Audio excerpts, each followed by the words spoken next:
Saudações, este é o Jornal Massoco na sua 9ª edição e desta vez para falar do autismo convidamos a Vanessa Macamo, ela que é estudante PhD em Educação Especial. Vanessa, bem-vinda ao programa. Bom dia, obrigada Ricardo e obrigada por esta oportunidade, por estar não só a colaborar, a escrever para o Jornal Massoco, mas também por ter esta oportunidade de partilhar o meu pensamento. Meu nome é Vanessa Macamo, como bem disse, eu sou estudante de doutoramento em Educação Especial na Universidade de Arizona, mais concretamente em Tucson, aqui nos Estados Unidos. E estou aqui porque sou bolseira Fulbright, e por conta disso tive a oportunidade de estar a fazer esses estudos. O tema de hoje é o autismo. Consta-me que este é um tema que também a Vanessa defendeu numa das suas cadeiras enquanto estudante, não é?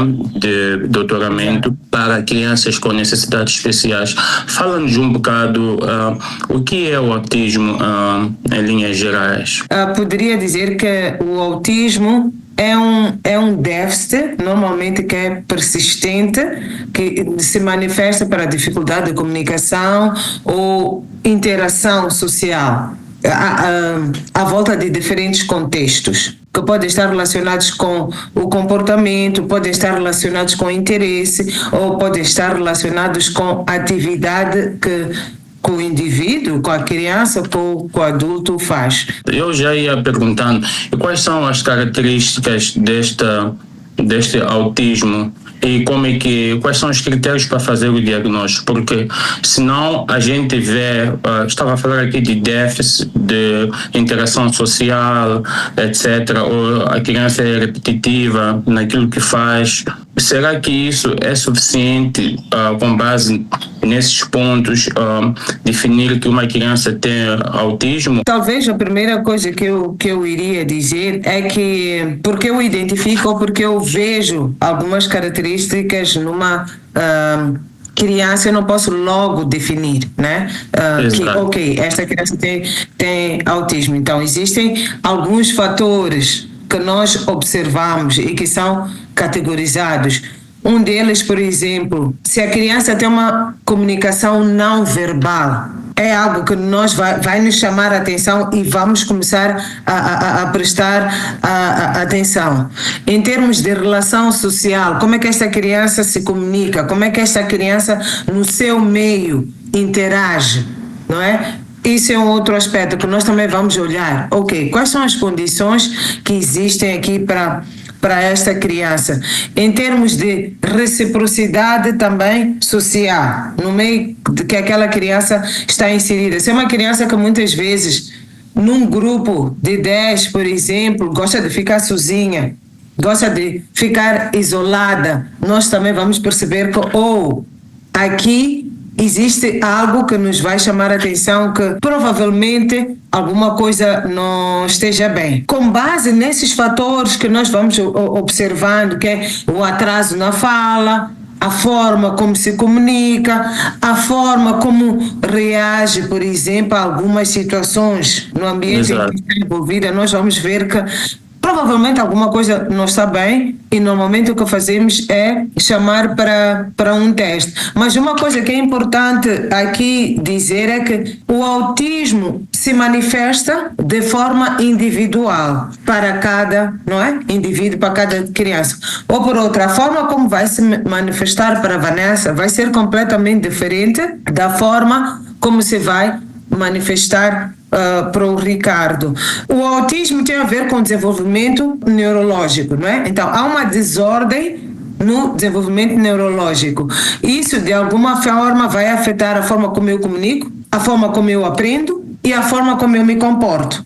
Mas, porque tem a ver com esta deficiência no desenvolvimento, posso dizer assim, vai variar de pessoa para a pessoa. Vou colocar aqui uma questão que talvez esteja um pouco não enquadrada.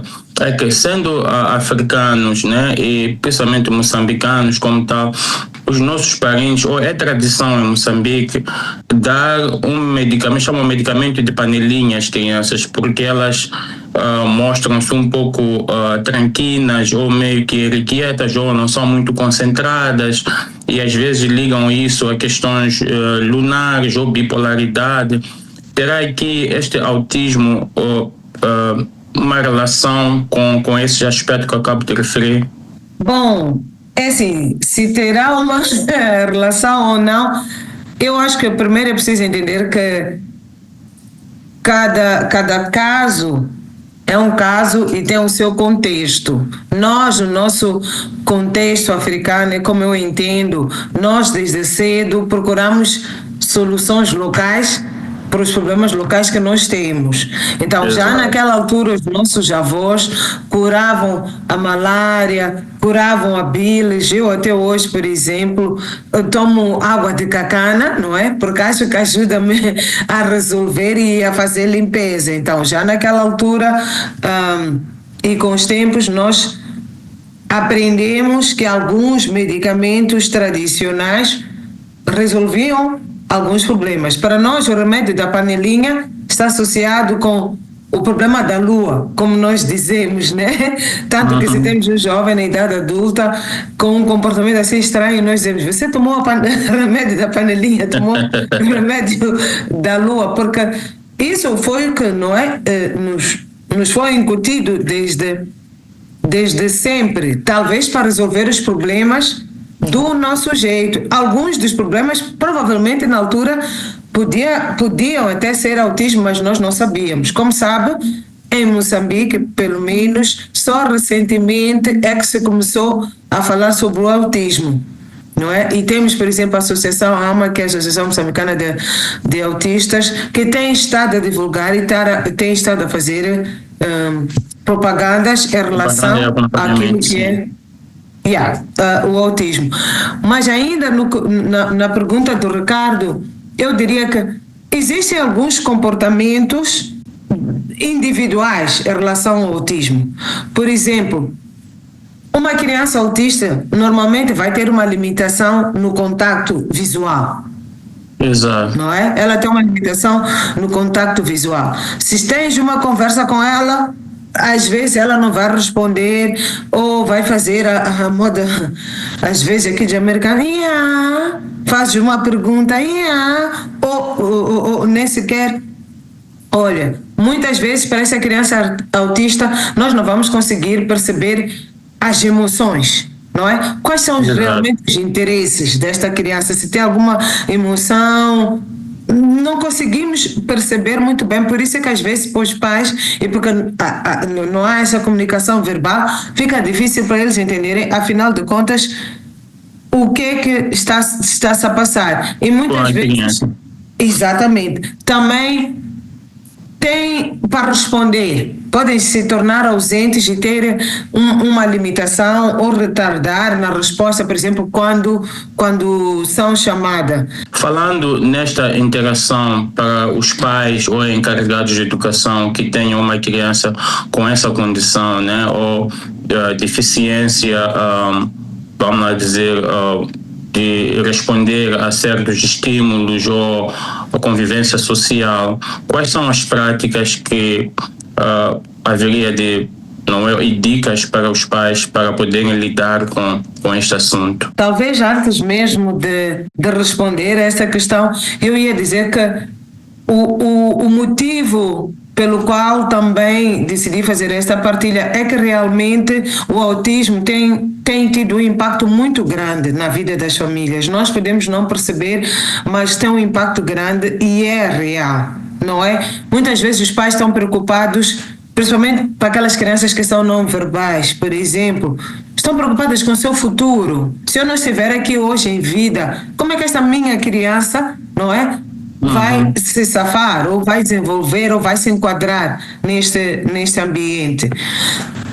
Muitas vezes as crianças autistas não são aceitas na comunidade porque nós não entendemos a reação delas, nós não entendemos o comportamento delas, não é? Então podemos estar no restaurante e vermos uma criança a reagir de uma forma diferente daquela que estamos habituados e já fazemos julgamentos, mas a criança pode estar no espectro e nós não sabemos. Então existe também a dificuldade financeira e emocional. Muitas vezes as crianças autistas não se enquadram ou por outra. Não é que elas não se enquadram. Nós, como professores, nós, como educadores, nós, como diretores de escola, não sabemos como enquadrar ou incluir uma criança com autismo nas nossas escolas. Resultados: muitas vezes os pais têm que procurar escolas especiais ou escolas privadas, não é? Que, por questões financeiras, vão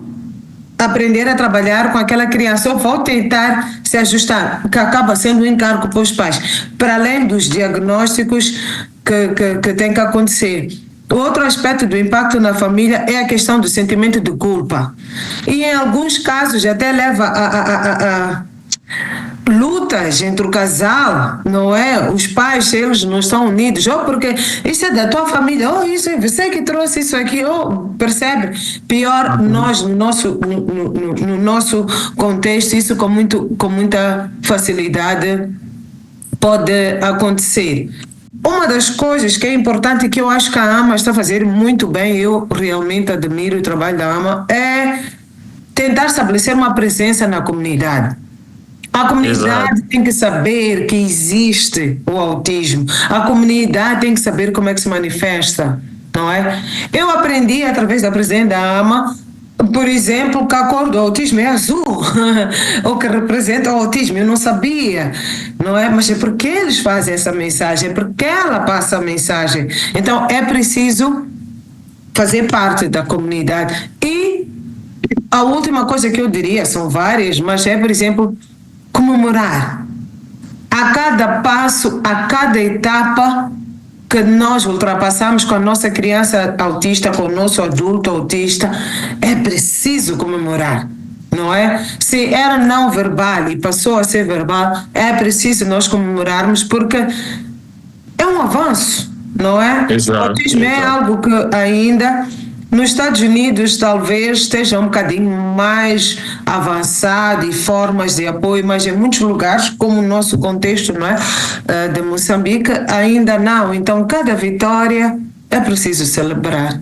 Obrigado, Vanessa, por esta explicação extensiva sobre este tema delicado e que as pessoas, de facto, em algum momento, na realidade moçambicana, como estava a referir, pode ainda ser usado como um tabu, quando, no final de contas, nós temos ferramentas hoje em dia, temos a informação ali e que podemos fazer uso e para minimizar aquilo que é o sofrimento das famílias, por não entenderem esta condição que é o autismo, mas tem ali associações que como a AMA, que a Vanessa estava a referir, como jeito de fecho, perguntar se temos mais dicas que podemos deixar ou recomendações que pode deixar para famílias que tenham uma criança ou um adulto com autismo, e que ferramentas mais, onde é que podemos buscar mais ferramentas daquilo que é a experiência dos Estados Unidos ou aquilo que a Vanessa tem estado a acompanhar, estando a viver num país do primeiro mundo, para que Moçambique ou os nossos irmãos moçambicanos possam lograr vantagem disso. Como eu disse no início, a minha iniciativa para fazer ou partilhar, não é? Este tema foi exatamente por pensar na nossa realidade moçambicana. E uma das coisas que eu ainda tenho TPC de fazer é mesmo traduzir, não é? O tema que eu apresentei para que seja numa língua acessível para nós. Falando do que o Ricardo estava a dizer, aqui nos Estados Unidos a minha experiência é que eles têm intervenções estruturadas, não é? De profissionais de saúde, que podem ser psicólogos, psicoterapeutas, terapeutas da fala, não é? E inclusive professores, e eles fazem programas estruturados para apoiar a criança no seu desenvolvimento em termos comportamentais, em termos psicológicos e também na escola, em termos acadêmicos. E muitas das vezes estas intervenções é para ajudar no desenvolvimento social, nas relações interpessoais, na comunicação, não é? A melhorar a comunicação e a melhorar as suas capacidades linguísticas. Outro aspecto que eles usam para a intervenção é para tentar reduzir, não é? Aqueles comportamentos que nós achamos que possam ser assim. Estou a tentar fazer Exagerados. sim, que possam ser exagerados ou que possam interromper, por exemplo, o fluxo normal de uma aula. Então, eles fazem intervenções específicas para isso. E se eu tiver que pensar em escolas, que é a minha área, não é, de preferência, primeiro, uma escola, o que pode fazer é tentar criar um espaço que seja convidativo para a criança, não é? Um espaço que seja agradável, que possa captar a atenção da criança. Segundo, criar momentos específicos, criar horários específicos para que possam estar com aquela criança e poder dar apoio específico, né, para cada área. É importante facilitar a participação. Se nós sabemos que ela prefere fazer uma atividade sozinha, por exemplo, eu trabalhei como diretora do Centro Infantil do Banco de Moçambique e uma das coisas que eu fazia é visitar as salas de aula. E eu notei, numa das salas, nós tínhamos uma criança com autismo, numa das atividades, que a criança estava lá no canto a brincar com caricas que trouxe de casa. Não é? Tampas de garrafa. E eu assisti à aula, no fim da aula perguntei à professora, a educadora de infância, mas por que aquela criança está ali? Na altura nem ela sabia o que é autismo, nem eu tinha tanto conhecimento sobre o que é autismo. Mas quando hoje se fala de facilitar a participação, eu olho para aquela situação e digo, ok, pensar, ela está com caricas, de que forma eu poderia buscar aquela criança e estar no meio destas outras 18 crianças que estão aqui na roda, não é? E elas às vezes ficam agitadas. Crianças autistas são algumas, né? Depende, são sensíveis a sons. Então, normalmente aqui nos Estados Unidos fazem isso. Tem escritórios onde depois onde tem salas desenhadas, eles chamam de áreas calmas. Tem uma sala específica onde a criança pode ir lá, não é? E acalmar, não é? Brincar, tem puffs, tem várias coisas. Então, é tentar criar condições. Primeiro, perceber o que é o autismo, como é que se manifesta, e depois tentar criar condições e uma atmosfera dentro da escola para incluir essas crianças. Muito obrigado, Vanessa. E esta foi a conversa com a nossa estudante em doutoramento, não é, em cuidados de crianças especiais. Estávamos aqui a falar sobre o tema autismo e quero agradecer a Vanessa por ter encontrado um tempo na sua agenda para partilhar esta informação e conhecimento. Obrigada pela oportunidade, e fica aqui a minha responsabilidade de trazer esta informação em formato acessível para o nosso público, né? Na nossa língua, que é em português. Eu tenho a apresentação, mas ainda está em inglês, mas vou traduzir e fazer chegar nesta língua que é acessível. E esta foi a conversa com a Vanessa Macamo, ela que é estudante de PhD na educação de crianças com necessidades especiais nos Estados Unidos. E a Vanessa é escritora assídua do jornal Masoko. Os artigos podem ser vistos ou lidos no nosso website, que da Mozambican Community Association, assim como nas nossas plataformas digitais. Pode-se assistir a esta entrevista e outros temas de que nós temos estado a tratar. E obrigado, Vanessa. Até a próxima.